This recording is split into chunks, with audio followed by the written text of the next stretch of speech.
दोस्तों, मैं सत्येंद्र कुमार सेल वेरिएट चैनल में आप सबका स्वागत करता हूं। तो आज हम इस नए लेक्चर में एक नए सब्जेक्ट स्ट्रक्चर मैकेनिक्स सोम के सिलेबस के बारे में चर्चा करेंगे। इसका सिलेबस क्या है, इसके बारे में चर्चा करेंगे। इसके पहले लेक्चरों में हमने कंक्रीट टेक्नोलॉजी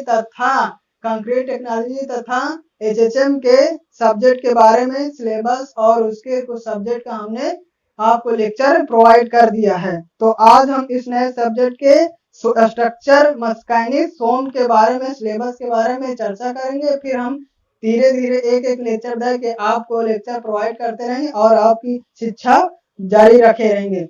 तो सबसे पहले आज हम इसके लेक्चर के बारे में चर्चा करते हैं। तो पहला लेसन है properties of material. Properties of material को हिंदी में कहते हैं पदार्थ के गुण। प्रॉपर्टीज ऑफ मटेरियल को हिंदी में कहते हैं पदार्थ के गुण। और सिंपल स्ट्रेसेस एंड स्ट्रेन, इसको हिंदी में कहते हैं साधारण प्रतिबल तथा विकृति। और तीसरा लेसन है shear force and bending moment. Shear force and bending moment, upper ऊपर बल और नमन आघूर्ण। और चौथा लेसन है मोमेंट ऑफ इनर्शिया जड़त आघूर्ण। और पांचवा लेसन है बेंडिंग स्ट्रेस इन बीम। धरण में नमन, बंकन या प्रतिबल। और छठवा लेसन है शियर स्ट्रेस इन बीम, धरण में अपर ऊपर प्रतिबल। और सातवां लेसन है स्लोप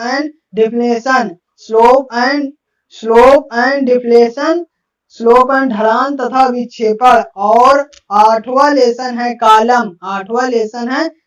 और नौवां है एनालिसिस ऑफ ट्रेजेस, यानी हिंदी में कहते हैं ट्रस या कैचियों का विश्लेषण। ये बीटी बोर्ड द्वारा जितने लेसन दिए गए हैं उसी का हम चर्चा करेंगे और अन्य किताबों से हमें कुछ नहीं मतलब। ये बीटी बोर्ड का सिलेबस है। तो इसका अब हम जान लेते हैं, थोड़ा संक्षिप्त परिचय जान लेते हैं कि properties of material, simple stress and strain, shear force and bending moment, moment of inertia, bending stress in beam और shear stress in beam, slope and deflection और कॉलम एनालिसिस ट्रस के बीच में क्या चर्चा करेंगे। तो सबसे पहले हम थोड़ा संक्षिप्त जानेंगे क्या क्या पढ़ना है। प्रॉपर्टीज ऑफ मटेरियल के अंतर्गत हम पढ़ेंगे क्लासिफिकेशन ऑफ मटेरियल, पदार्थों का वर्गीकरण, इलास्टिक मटेरियल क्या होता है, प्लास्टिक मटेरियल क्या होता है, डक्टाइल मटेरियल क्या होता है, ब्रिटल मटेरियल क्या होता है, आदि के बारे में चर्चा करेंगे। थोड़ा संक्षिप्त परिचय दे रहे हैं। और फिर दूसरा पढ़ेंगे सिंपल स्ट्रेस एंड स्ट्रेन के अंतर्गत हम पढ़ेंगे concept of stress, normal and shear stress, concept of strain and deformation. फिर है पॉइजन रेशियो, वॉल्यूमेट्रिक स्ट्रेन और Hooke's law, model of elastic rigidity, bulk modulus और relation between the elastic constant. और strain diagram, milestone के diagram और stress and strain in bar subject इत्यादि आदि के बारे में हम चर्चा करेंगे। और फिर हम तीसरा लेसन पढ़ेंगे shear force and bending moment. तीसरा लेसन के बारे में हम क्या चर्चेंगे, shear force and bending moment. इसके अंतर्गत पढ़ेंगे हम concept of a beam and supports, hinges, roller and fixed type of beam के प्रकार, सिंपल सपोर्टेड, कैंटिलीवर और fix continuous beaming only concept के बारे में चर्चा करेंगे।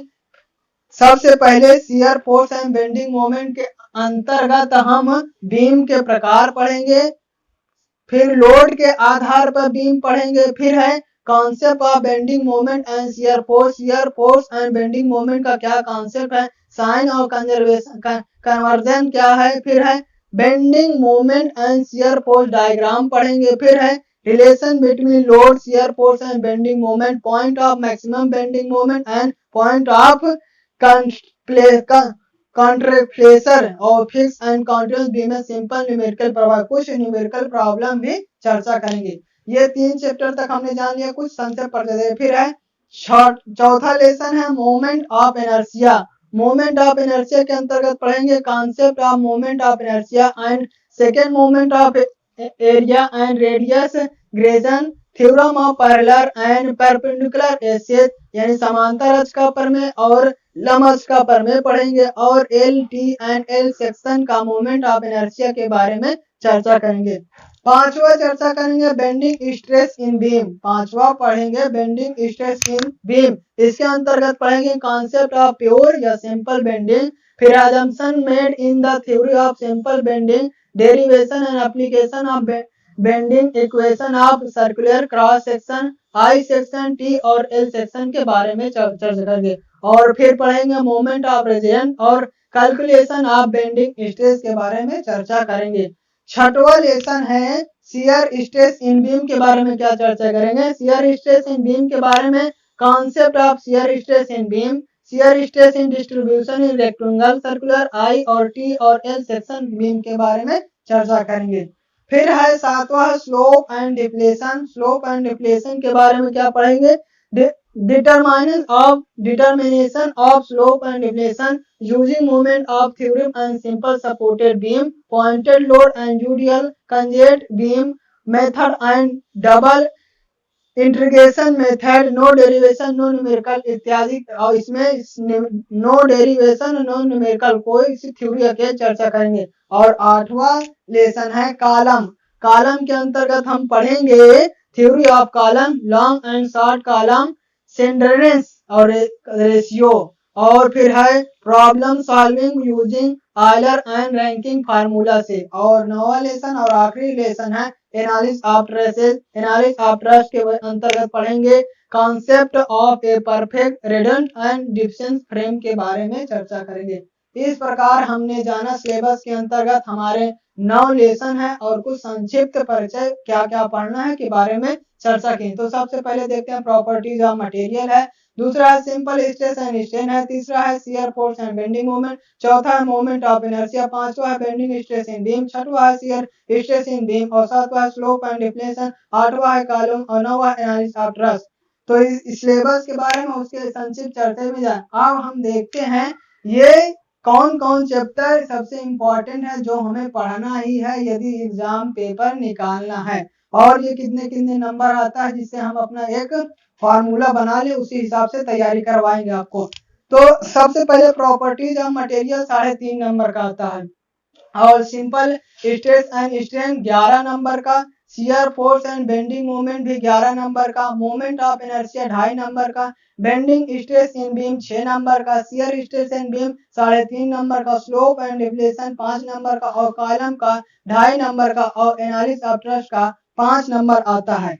तो कुल मिला के ये हमारा 50 नंबर पड़ता है। इससे समझ में आता है कि पेपर कुल 50 नंबर का आता है और कितने घंटे में करना होता है, ये हमें करना होता है 2.5 घंटा आपको टाइम दिया जाता है। कितना, 2.5 घंटा आपको टाइम दिया जाता है। तो हम इसके बाद चर्चा कर लेते हैं कि इसका इम्पोर्टेंट लेसन कौन है।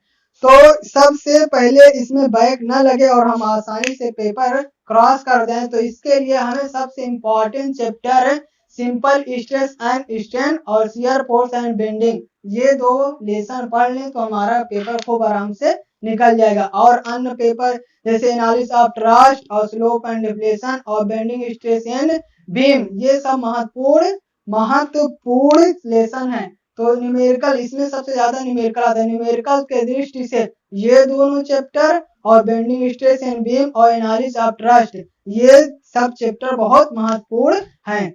तो अब हम इसके महत्वपूर्ण चैप्टरों के बारे में चर्चा कर लिए। तो अब हम इसके क्वेश्चन पेपर कितने कितने नंबर का और कैसे कैसे क्वेश्चन आता है इसके बारे में चर्चा करें। तो इसके अंतर्गत कुल 5 क्वेश्चन पूछे जाते हैं, कुल 5 क्वेश्चन पूछे जाते हैं, कुल 5 क्वेश्चन दिया जाता है। प्रश्न संख्या 1 की जैसे बात करेंगे तो प्रश्न संख्या 1 में 3 क्वेश्चन दिया जाएगा, आपको 2 करना होगा। तो 5 नंबर का एक क्वेश्चन होगा तो 2 करना रहेगा, 5 दूनी 10 नंबर आपको मिलेगा। इसी तरह दूसरा क्वेश्चन होगा, 3 दिया जाएगा, 2 करना रहेगा, 5 नंबर का 10 रहेगा, तीसरा भी, और फिर चौथा पांचवा 3 देके आपको 2 को करने के लिए कह सकता है, जो थ्योरेटिकल होगा कुछ उसमें न्यूमेरिकल प्रॉब्लम होगी। और 5 नंबर का 10 रहे, या फिर दो न्यूमेरिकल दे के आपसे दो न्यूमेरिकल देकर एक न्यूमेरिकल कंपलसरी कर दे और एक न्यूमेरिकल 10 नंबर का होगा, या इस तरह होगा एक को दो न्यूमेरिकल देकर एक न्यूमेरिकल करने के लिए कह दे और इसी तरह पांचवे में दो न्यूमेरिकल देके एक न्यूमेरिकल करने के लिए, या फिर 3 क्वेश्चन देकर 2 क्वेश्चन 5 दूनी 10 इस तरह करने थे।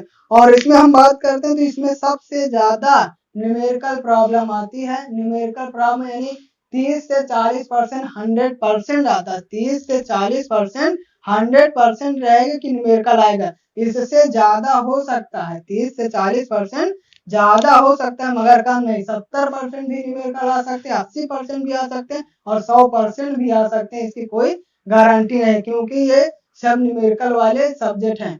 तो हमने जाना कि पेपर कैसे, पहले इससे सिलेबस के बारे में जाना, कितने नंबर का आता है, महत्वपूर्ण चैप्टरों के बारे में जाना, फिर पेपर वाइज कैसे जाना, कितने घंटे में हमें करना। ये आज हमारी स्टडी एज तैयार होगी कि हमें कितना कौन सा सब्जेक्ट कितने घंटों में क्या करना है, कैसे पढ़ना है कि सबसे ज्यादा नंबर लगे। तो यही हम लेक्चर समाप्त करते हैं। यदि ये लेक्चर आपको अच्छा लगा हो तो लाइक कर दीजिए, सब्सक्राइब कर दीजिए और बेल आइकन को दबा दीजिए जिससे हम कोई भी वीडियो डालें तो आपको सबसे पहले पहुंचे। Thank you for watching.